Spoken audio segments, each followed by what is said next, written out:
하나님 말씀 구약 룻기서 1장 봅니다. 구약 성경 401페이지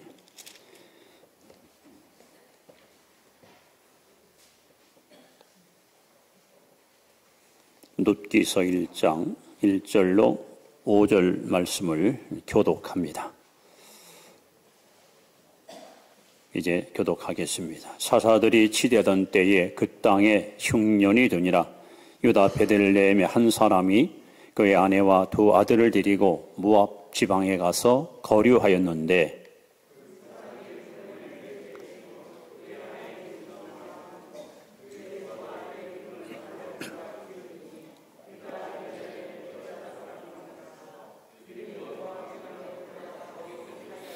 나오미의 남편 엘리멜렉이 죽고 나오미와 그의 두 아들이 남았으며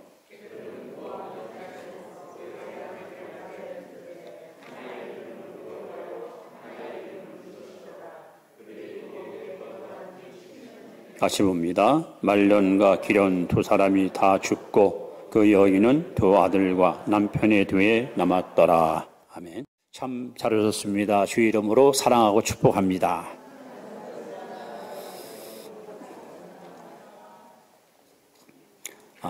성경에는 흉년에 관한 내용이 여러 군데 소개되고 있습니다. 창세기 12장에 아브라함이 천신만고 끝에 우여곡절 속에 마침내 가나안 땅에 들어갔는데 그 땅에 흉년이 찾아와서 아브라함은 가족을 데리고 애굽으로 내려가다가 큰 낭패를 당했던 일이 있습니다. 아브라함의 아들 이삭 시대에도 역시 가나안 땅에 흉년이 왔습니다. 이삭도 아버지처럼 진포다리를 싸들고 애굽 팽을 시도하려고 할 때 하나님이 가지 말고 머물러라 하고 하나님이 오히려 흉년이 든 땅에다가 곡식을 심어 100배 열매를 맺도록 이삭을 축복하셨습니다. 요셉 시대에도 7년 흉년이 와서 요셉이 국무총리로 자국민과 타국민을 살려내는 그야말로 위대한 지도자의 모습을 보여준 사건이 있습니다. 더 나아가서 이 사사시대 우리가 읽은 오늘 본문에도 보시면 그 땅에 흉년이 왔다라고 기록하고 있고 또 다윗 왕 때에도 3년 동안 흉년이 와서 큰 어려움을 겪었던 일이 있습니다. 더 나아가서 엘리야 시대에 3년 6개월 동안 비는커녕 이슬도 내리지 않아서 백성들이 엄청난 시련을 겪었던 안타까운 일도 있었습니다. 또 신약성경에 넘어오시면 누가복음 15장에 그 탕자가 타국 땅에 가서 돌이 다 떨어졌는데 설상가상 큰 흉년이 들어서 먹을 것이 없어 돼지 쥐염년을 먹고자 하나 주는 자가 없으므로 곤궁에 파진 나머지 비로소 아버지가 생각나서 귀향하는 일을 경험한 그런 내용이 기록되어 있습니다. 그리고 예수님이 이 땅에 와서 세상을 심판할 때 기록 18장에 보시면 이제 사망과 그리고 애통과 흉년으로 인류가 심판받을 것을 성경에 예고하고 있습니다. 자, 지혜왕 솔로몬이 기록한 전도서 7장 14절에 보시면 하나님께서 이렇게 말씀합니다. 형통한 날에는 기뻐하고 곤고한 날에는 되돌아보아라. 이 두 가지를 하나님이 병행하게 하사 사람이 그의 장래일을 능히 헤아려 알지 못하게 하셨느니라. 낮과 밤이 교차하고 추위와 더위가 교차하듯이 우리 가는 인생길에 오르막이 있으면 내리막이 있습니다. 형통할 때가 있으면 만사가 불통할 때가 있습니다. 근데 우리가 안 된다고 해서 낙심할 것도 아니고 또 잘 풀린다고 너무 자만할 것이 아니라 모든 우리의 인생의 길을 하나님이 이끄시기 때문에 여러분 모든 생애를 하나님께 맡기고 이분의 인도함을 받고 순종하며 살아가시기를 바랍니다. 오늘 이 말씀을 보면서 제 마음에 와닿는 내용이 이겁니다. 사사들이 치던 때에 그 땅에 흉년이 드니라. 그 땅에. 아브라함에게도 이 말씀했고 또 이삭도 이 말씀했고 그리고 오늘 사사시대에도 하나님이 이 말씀하십니다. 그냥 성경은 이 세상에 흉년이 왔다 이렇게 말하지 않고 그 땅에, 그 땅이 어느 땅입니까? 바로 약속의 땅, 언약의 땅, 가나안 땅, 하나님이 함께하는 땅, 하나님을 예비하는 땅. 그리고 특별히 우리 사사시대에 보면은 베들레헴이라는 지명이 나옵니다. 여러분, 베들레헴 하면 딱 떠오르는 인물이 두 사람이 있습니다. 하나는 다윗이고, 다윗의 고향이지요. 또 하나는 예수님이 탄생한 출생지입니다. 그리고 그 뜻은 떡집이라는 뜻이에요. 무슨 말씀입니까? 요즘으로 말하면 우리가 예수 잘 믿어도, 하나님을 잘 섬기는 가정이라도, 믿음으로 시작한 사업이라도 흉년이 온다는 거예요.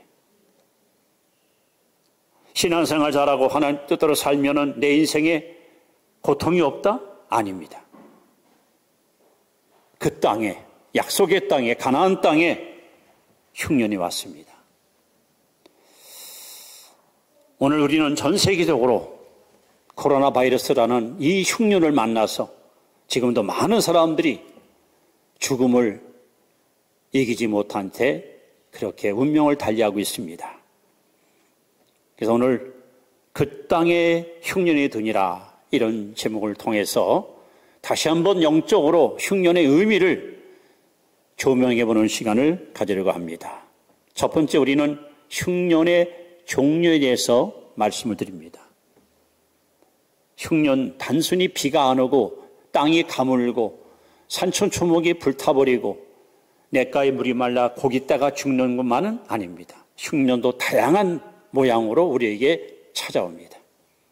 그래서 야고보 1장 2절에 보시면 형제들아 너희가 여러 가지 시험을 만나거든 온전히 기쁘게 여기라.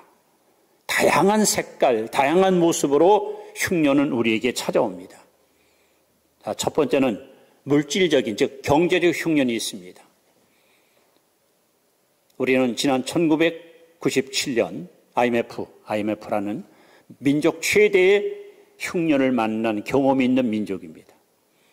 지금 이 시간에도 이 코로나19 때문에 많은 자영업자들, 소상인들, 이런 사람들이 지금 큰 고령을 겪습니다. 하루하루 겨우겨우 연명하며 살아가는 어려움을 겪는 우리 이웃들이 많습니다. 지금 우리는 먹고 사는 거 대한민국 사람들은 별로 그렇게 큰 고통을 못 느끼지만 여러분 두고 보세요. 앞으로 식량 전쟁이 전 세계를 위협에 빠뜨릴 때가 올 겁니다.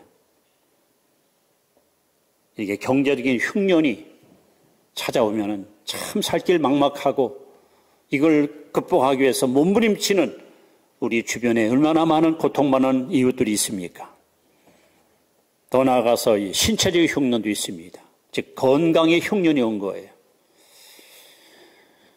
각종 질병, 코로나도 마찬가지예요. 이름 모를 질병이 자꾸 창궐하고 번성해서 많은 사람들이 건강을 잃어버리고 지금 병원마다 많은 환자들이 인산인해를 이루고 있습니다.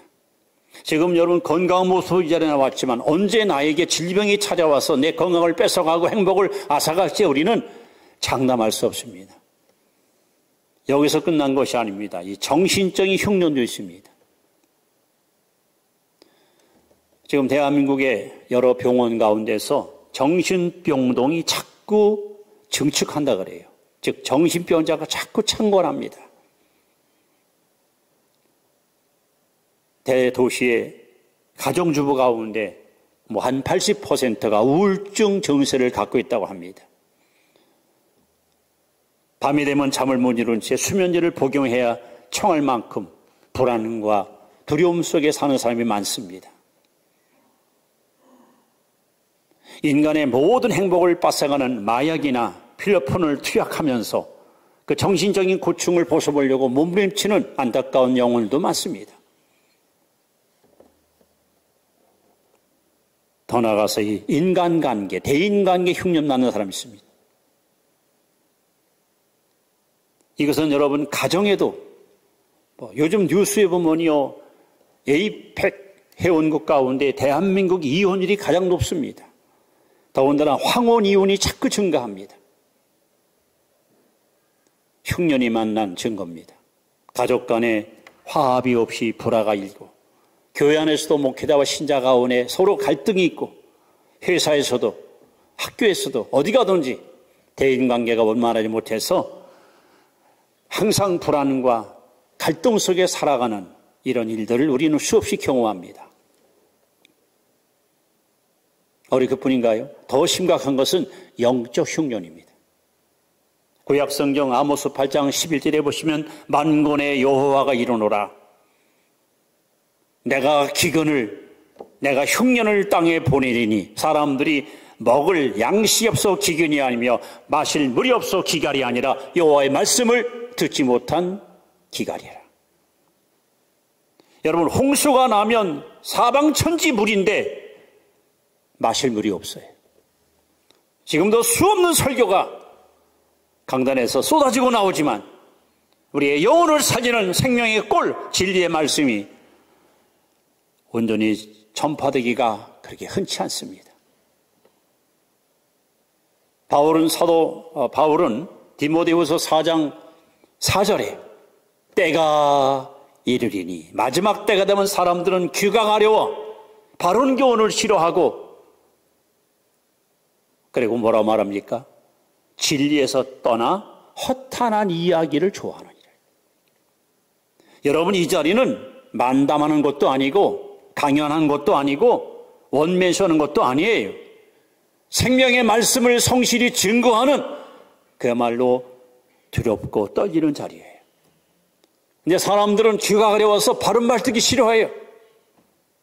십자가 복음, 부활의 복음을 전하면은 에이 뻔히 하는 걸 또 저 얘기하니? 뭔가 재밌고 상큼하고 쇼킹하고 이런 얘기 사람들이 선호해요.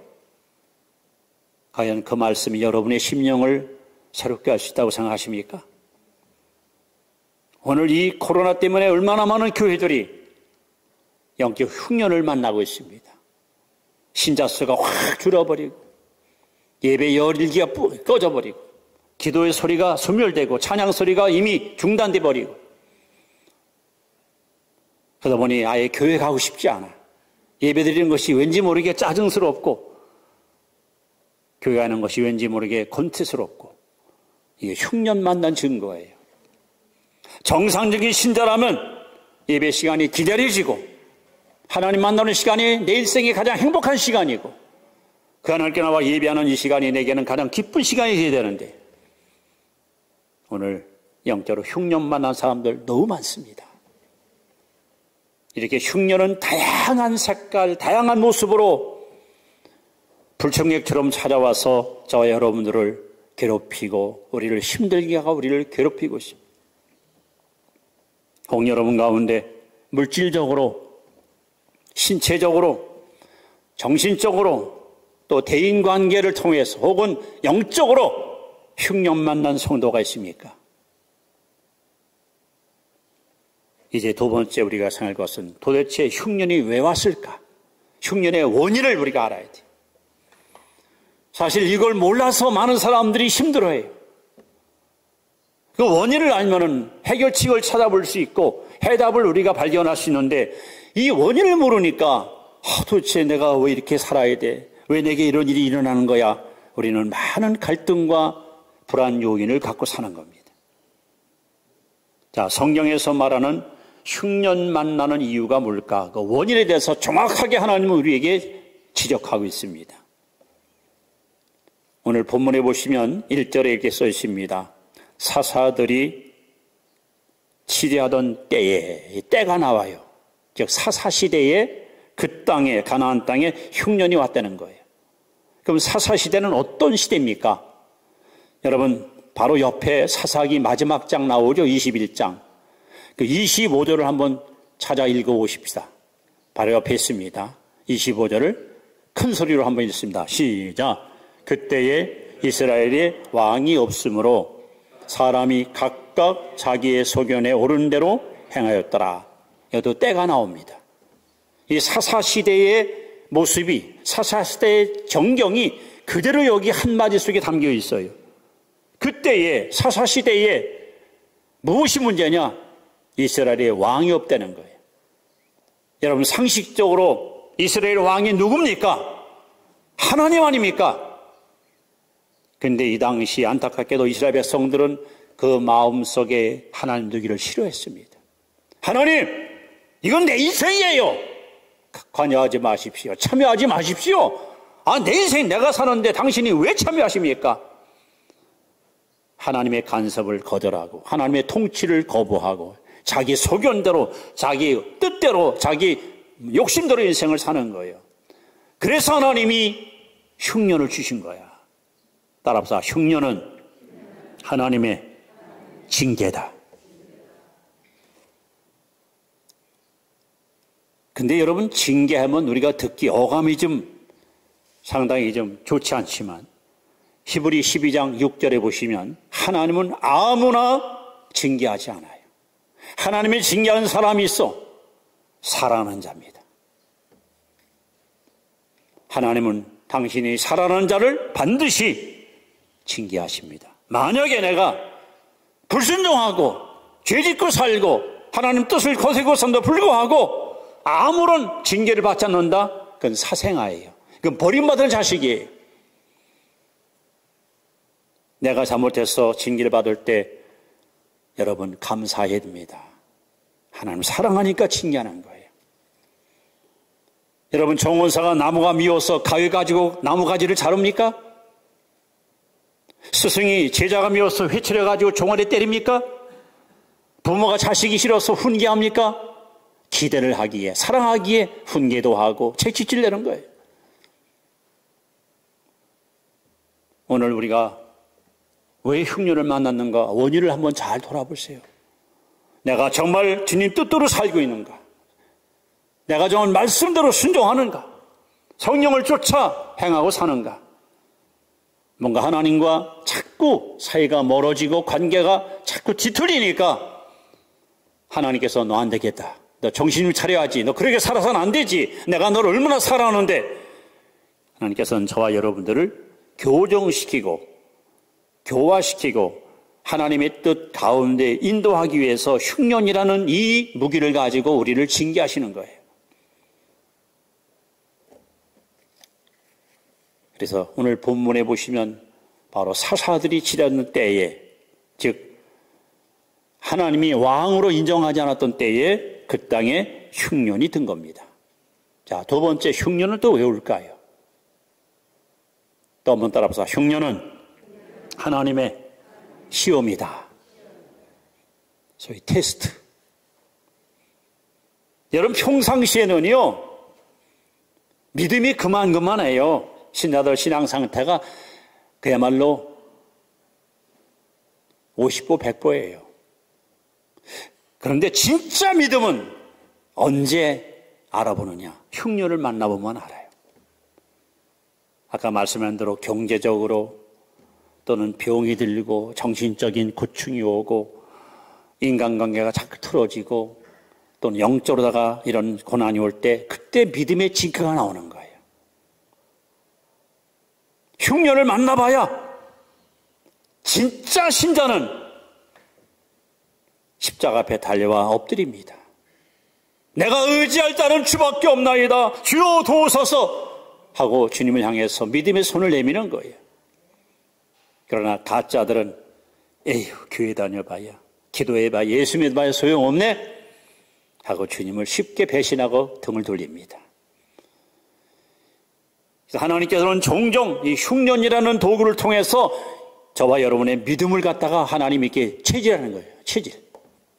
마치 농부가 키에다가 곡식을 놓고 까부르면 쭉정이 날아가고 알곡은 안으로 모이듯이 흉년을 통해서 여러분의 믿음의 진가가 확인되고 분석되고 아름답게 드러나는 거예요. 더 나아가 흉년은 또 왜 올까요? 또 한 번 따라합시다. 흉년은 하나님의 교육이다. 우리를 깨우치기 위해서. 우리가 미련하고 어리석어서 하나님 뜻을 깨닫지 못해요. 그때 하나님 흉년을 통해서 깨우치는 거예요. 바로 탕자가 그랬습니다. 아버지로부터 분깃을 받아가지고 아버지로부터 가능한 멀리 먼 나라로 성경에 써 있거든요. 아버지 어떤 그 고난에서 벗어나가지고 이제 자유를 만끽하기 위해서 먼 나라로 다 도망가다시피 도망갔잖아요. 돈 많을 때는 여러분 친구도 많고 뭐 하고 싶은 거 다 하니까 얼마나 신납니까? 그런데 이 탕자가 돈이 다 떨어졌네. 동시에 성경에 그 땅에 크게 흉년이 드니라. 이제 당장 풀칠할, 당장 이 허기진 배를 채울 음식이 필요한 거야. 겨우겨우 취직을 했는데 돼지 키우는 일하는 거야, 돼지. 근데 배가 고픈데 돼지가 먹는 사료 일종인 주염 열매 먹고자 하나 주는 자가 없더라. 결국 탕자는 인생의 끝자락에서 깨달았어요. 뭐라고 썼냐면 얘 스스로 돌이켜, 이 말은 자기 자신에게 돌아왔다 이런 말이에요. 뭘 깨달았어요? 내가 있을 곳은 여기가 아니구나. 아버지께로 가야 되는구나. 아버지를 떠나는 것은 곧 타락이고 바로 그것이 저주고 그것이 바로 파멸이로구나. 만약에 탕자가 흉년을 만나지 않았으면 아버지께 돌아오지 않아요. 지금도 우리 가운데 건강하면 예수 안 믿어. 사업이 망하지 않으면 절대 교회 안 나와. 근데 흉년을 만나는 바람에 하나님 살려주세요. 천보유접 손들고 옵니다. 그래서 예수 만난 사람 얼마나 많습니까? 전기에 처하나 깨닫지 못하는 사람은 짐승만도 못합니다. 하나님은 흉년을 통해서 우리를 깨우치는 거예요. 아, 아니구나. 이 길이 내 길이 아니구나.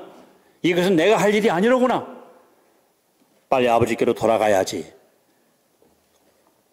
그래서 여러분, 하나님은 이 세 가지 이유를 통해서 여러분과 저에게 흉년을 허용하시는데, 지금 여러분이 어떤 흉년을 만났던지 그 원인을 잘 파악하시고 분석하셔서 하나님의 징계를 받았다면 빨리 회개하십시오.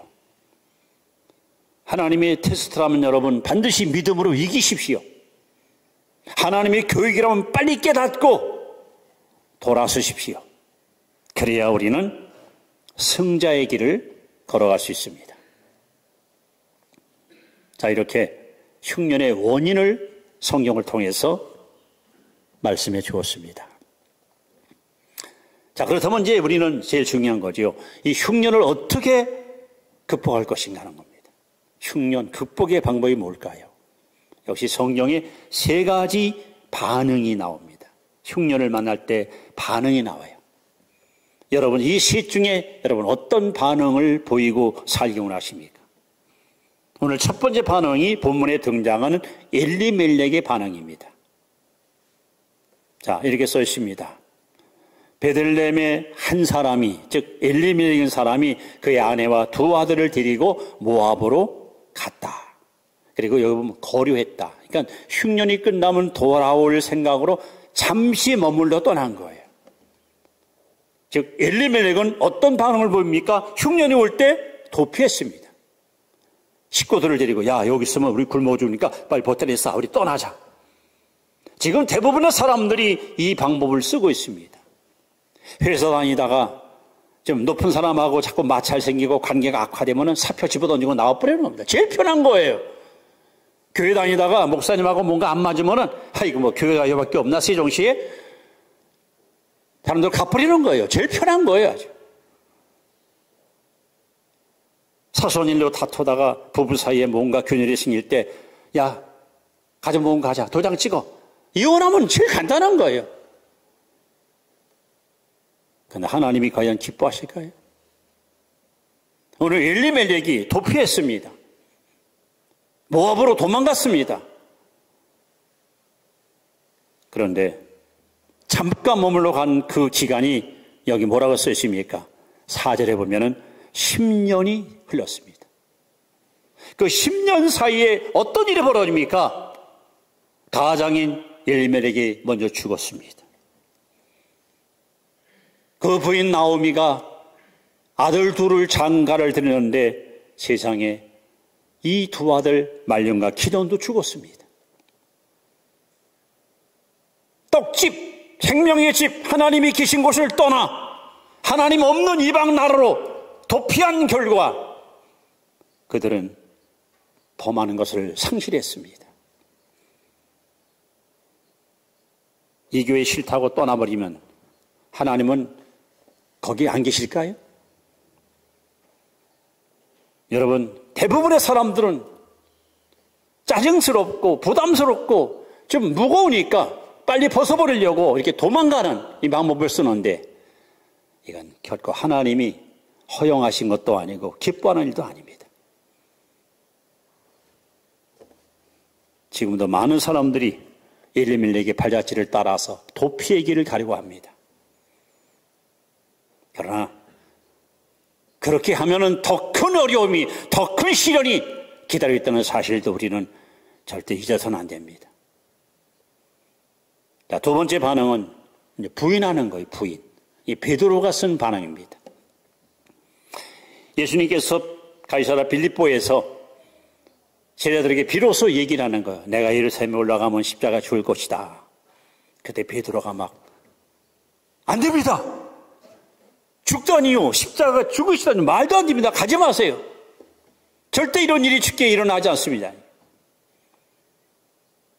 지금 회사가 부도 나기 직전인데도 사장님 요즘 회사가 어렵다면 무슨 소리야 이 사람아.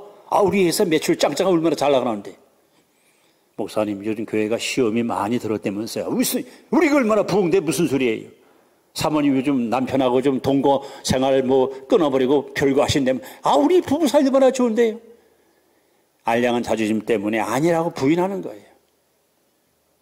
끝까지 아니라고 그 고집을 버리지 못하고, 여러분 부인한다고 해결됩니까? 이것도 역시 하나님 방법이 아닙니다.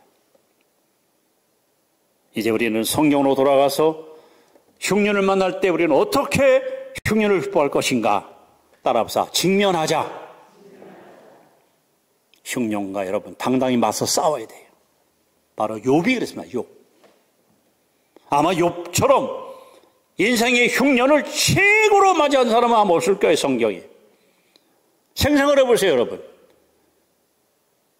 물질의 흉년을 만났잖아요. 그 엄청난 부자, 동방의 최고 부자예요. 하루 만에 알거지에서 알거지. 또 신체적 흉년 났잖아요. 몸에 악창이 났잖아요. 성한 곳이 없어요, 몸이. 정신적으로다가 욥이가 얼마나 고통당하면은 자기 생일을 저주했어요.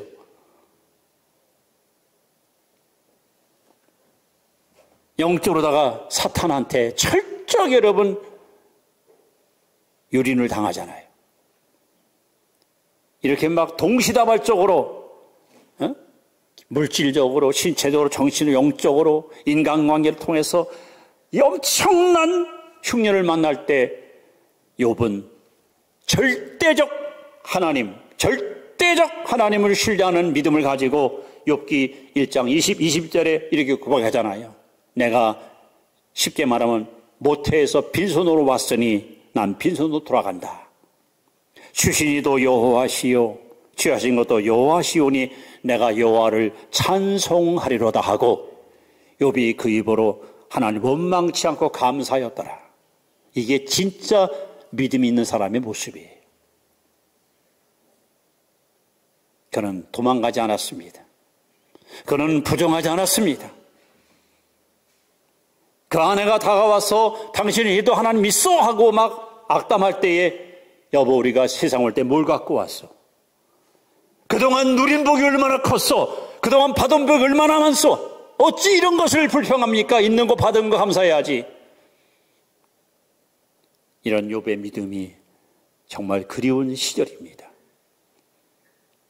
오늘 이 자리에 예배 참여 여러분들은 이런 절대 주권 계신 하나님을 믿는 신본주의 신앙을 가지고 인생의 흉년이 다가올 때 여러분 절대로 도피하거나 부정하지 마시고 여러분 하나님 주신 믿음을 가지고 이 흉년을 이기고 나아가시 바랍니다. 그래서 아브라함은 애굽으로 도피했다가 아주 창피한 일을 겪잖아요. 거짓말하다가 그것이 탄로 나가지고요. 그러나 이삭이나 요셉은 흉년이 올 때 직면하면서 거기서 그냥 농사를 짓고 싸워서 이기잖아요.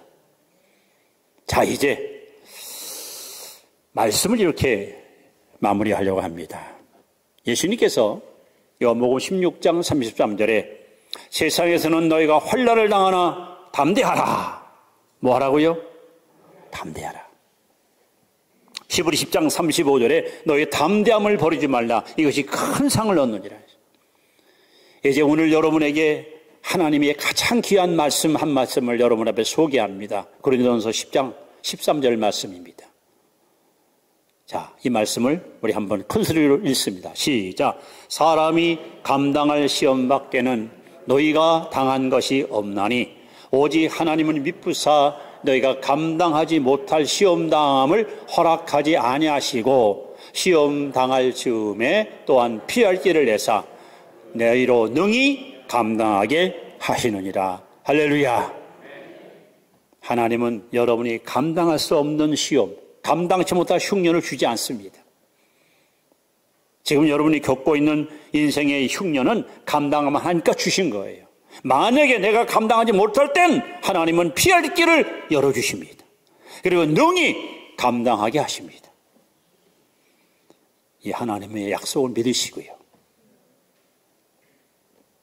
지금 이 코로나 때문에 너무도 많은 국민들이, 너무도 많은 교회들이 이렇게 인생의 흉년을 만나가지고 어려워하고 있습니다. 오늘 예배에 참여한 성도 여러분, 그리고 예배를 경청하는 모든 믿음의 형제 자매들은요, 오늘 주신 말씀을 잘 가슴에 새겨서 흉년이 왜 왔는가 원인을 잘 깨달으시고 내가 지금 어떤 흉년을 맞고 있는가 여러분 상황을 잘 분석하신 후에 절대 우리는 도피하거나 부인하지 말고 하나님이신 믿음을 가지고 직면해서 흉년을 반드시 이기고 하나님의 승리의 깃발, 여호와 니시 깃발을 흔들고 사는 그러한 믿음의 주인공들이 되시기를 주의 이름으로 축원합니다. 축원합니다. 기도하겠습니다.